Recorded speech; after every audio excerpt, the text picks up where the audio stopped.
And obviously, some of the analysis looked at defending deeper to deal with balls over the top, and also the subject of restoring Fabinho to midfield was brought up again as well because of what you miss when both he and Jordan aren't there. But what do you feel you need to change, if anything, to rediscover the kind of continuity of positive results that we've seen from you? No, first of all, it's completely normal, and it's absolutely okay that everybody has an opinion about it. If you go through that game, we had the situation with the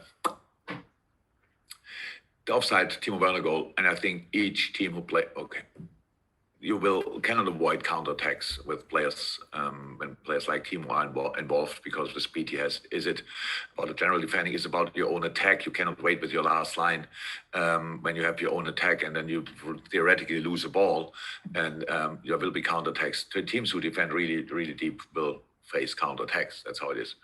The other situation, when we conceded a goal, we had enough players behind the ball, so it's not that we were like surprised from the counter attack. It was not about the high last line in that moment. It was we had the players there. We were actually too deep in that moment in the box when Mason Mount finished the situation. So in this case, it was not about the line.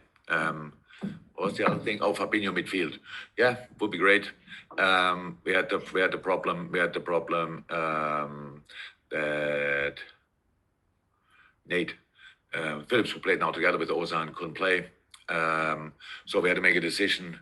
Do we take a now unexperienced pairing on the pitch, or do we take Fab? We decided for Fab. What was it? And now Ozan had yesterday after the game a little problem. Obviously, played now a lot of games, and we will see if he's ready for Fulham. Doesn't look like in the moment. So we will have to find solutions. I understand it completely. Yes, you can have absolutely different views on the things. But in the moment when we make decisions because we think they're the best. Obviously, last night you explained Mo's substitution as well, and I know his agent tweeted something cryptic, but focusing it on Mo and purely his reaction as well, because it's easy for us to put two and two together, particularly when there were those quotes months ago saying that he was unhappy that he wasn't captain against Midtjylland. So it's easy for us to look at Mo last night and say, well, there could be a problem here. So what do you do to ensure that there is no lasting problem? I'm talking. That's how it always is. I'm not even sure if this situation is now a reason for a proper talk about it, because there are different things. We are 1-0 down. That makes no player happy. You go off. You can react how you react in different ways because you are not happy about the general game. On top of that, you get subbed. You are a striker. You think you should stay on the pitch. That's all completely clear and not an issue. It's just normal life. But apart from that, because you mentioned now Midtjylland, that's so long ago, it was absolutely nothing. Mo was in a good mood. He was in scored goals after that, all kind of things, whatever. That's all okay. These things are not our problem.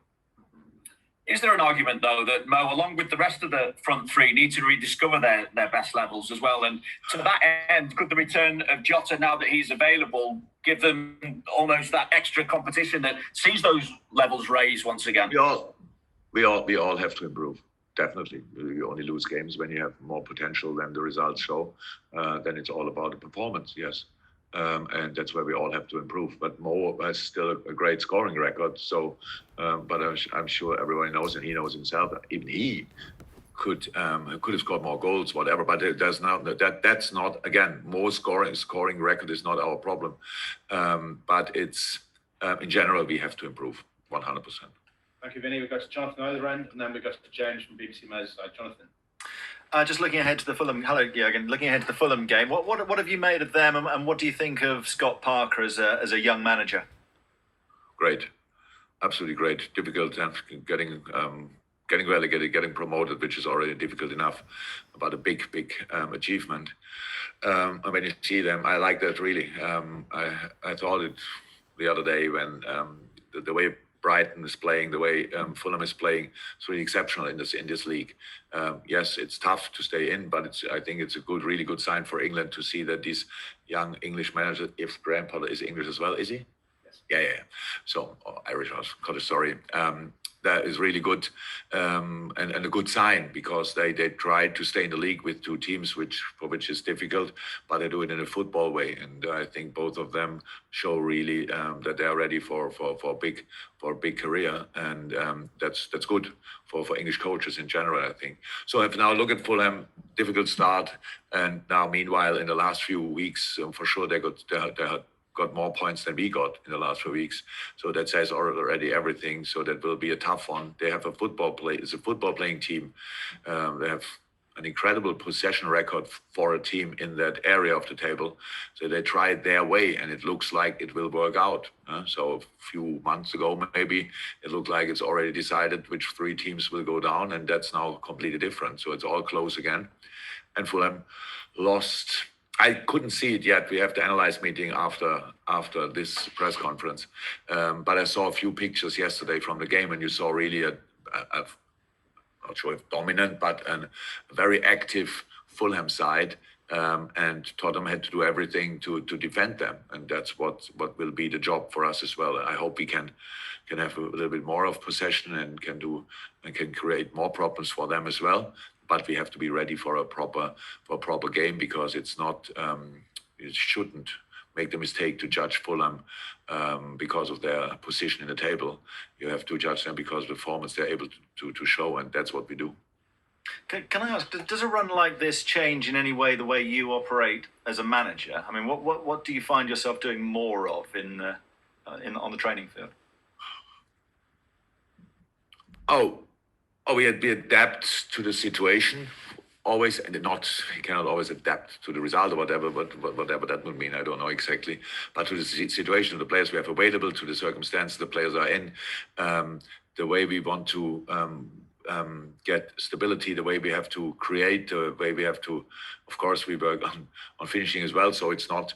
There's always an awful lot to do. There's only little things you only can just let run, like, because they work anyway. But the most important thing is that we have to, and I said it last night, and I cannot change that now overnight. The things we have to improve is our decision making in decisive moments. That's clear. That's obvious, I think. And with the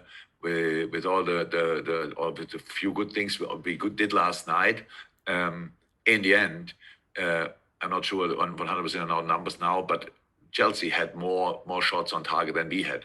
So, and that's something.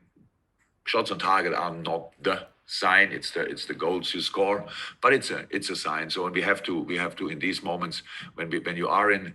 I said it last night. A lot of things were really good, but the last pass was not good enough, and that killed these situations then. And there we have to work on. We do that, but in the end, it's football as well. It's about creating a feeling in the game, like a confident whatever. And if you're 1-0 down, it's different to being 1-0 up. So, and we with that one situation, we brought us in a situation where we had to chase the game again, and against a quality side like Chelsea, that doesn't make life easier, especially if you then don't use the situations you have. Like we know that the big chances we had, and if you use them, then the whole game can change. If not, they're not. Thank you. We'll take one from James Malford, then one from TalkSport. Conscious we've got two embargoed sections, and we have been doing a lot of presses. James, then Ian. Hi, Jurgen. Can I just ask, please, about injuries for the game against Fulham, and particularly Nat Phillips and Ben Davies? How close are they to being back to full fitness? Nate, I think, will be ready. Ben as well. So Ben, for Ben, it's now, it's not easy. Yeah? So in our situation, we brought him in, and he has to adapt and all these kind of things. He's a really good player. But we have just to make sure that we try to make sure that the people who play with each other, and if you bring one new player and a second new player, that changes everything. And so we have to see which decision we make for it. But it looks like from the boys that were available could be, and I didn't get the final information yet, only yesterday after the game, could be difficult or the game could come too quick for Ozan. But Nate should be ready again, and Ben anyway. Okay, thank you. One for you, Ian, and then we'll go to Carl Markham from Press Association. Hi Jurgen, how are you? You right? Kind of. Kind of. I just wonder if you think this dip in form is actually was inevitable. You worked so hard climbing the mountain in the last 2 years, winning the European Cup, World Club Cup, Premier League. I just wonder whether or not it's kind of inevitable that the dip in form was going to come because you worked so hard to get to the very, very top. Oh, I don't think so. And inevitable means unavoidable, or Exactly. Yeah, okay. It's always going to happen. So maybe that it goes constantly in one direction is I'm not sure if that's possible or not. There are other teams in the world that did that, but you only can do that if you have if your problems are not getting bigger than the solutions you can have, and so that's it. And I think it's the most difficult league to stay on top of everything for a long period is England. It could happen. There's one team who maybe has everything for it. The team, obviously the players, the manager, the money, and all this kind of thing. That is Man City. All the rest has to fight with all you have to get close. And when you are close enough, then you can maybe make it. What we showed last year. But there's a big difference between what the situation we are in now and the situation which could have happened. So becoming second or third or whatever in a year when it's not perfect for you is, I think, for everybody absolutely okay. You have the chance to go in cup competition far. You have the chance to go in the Champions League as far as possible. All these kind of things. But our situation is different. I think we all agree it's a really strange one, injury-wise, and football is much more a rhythm game than maybe people might think. Means when you can rely on different things, when you can build on different things, then you can reach your personal best as a team. And we never had that situation this year, that we really could build on something because we had to change too much, and that's it. Again, that's the situation. That makes it now. That shows why it was clear it will be difficult for us from a specific point in the season on. But then, of course, the job you have to do then is to fight with all you have to get results anyway. Maybe not with your absolute best football or whatever, but results anyway. And that's the point where we didn't do well enough because we didn't get results. And like in an average game, you still can win it, or you can draw it or whatever. But we lost even games where we were actually good, and that's of course then not exactly how it should be, or it's absolutely opposite of it. And that's what we how I said, we are very self-critical. We know that, and we take and face all the criticism. That's absolutely okay. But it's still our situation, and we cannot change it now. We cannot change the past. The only thing we can try to change is the near future. Okay, thank you. Carl, just before I go to Carl, we've got just the guys for the first embargo section. If they could put their hands up, we can't take everyone's today because we've got 2 embargo sections. But Carl first. Hi, Jurgen. Hi. Hey, you said last night, just to go back to Mo, you said last night about him feeling the intensity of the game last night. I'm just wondering as well, does he feel the responsibility of being the main goal scorer in the side? Because his numbers are what you expect them to be, whereas Sadio's and Roberto's maybe aren't. Absolutely possible, of course, but I don't think for him that's kind of pressure. I think he enjoys that rather. It's not about that. So how is that? Mo is goal scoring is absolutely outstanding again, and especially when you look at the consistency. So again, it's. I said could have changed last night. Other players as well. That's true. It was more about who we bring on in this moment, and then in the situation when you make a decision like that, he looked for me like he felt intensity. He probably saw it completely different. That's again absolutely fine. That's not the most important thing in the world. Half an hour without Mo Salah, maybe that's the reason why he can play on Sunday again. Stuff like this. We make these decisions in the moment and not with any thoughts in behind. The problem is only you have to explain it obviously then after the game, the day after the game, and all these kind of things. Where you try to find a story. These kind of stories, so far, they didn't happen. I cannot guarantee for the future and for all times that it will never happen. But these kind of discussions we never had. So it's completely normal. The normal. I make a decision. The boys accept it. Nobody feels that he has nothing to do with the situation, that he's not responsible for it. Not, I don't do that. The players don't do that. We all know we came together to the top, and we came together to the point here, and we will sort it together. So that's our idea of it. But I understand that this kind of, I cannot not change a player just because it creates a story afterwards. I don't even think about these kind of things in a moment. When I do it, oh my God, but will that mean, and tomorrow they will ask this or that? It's just not like this.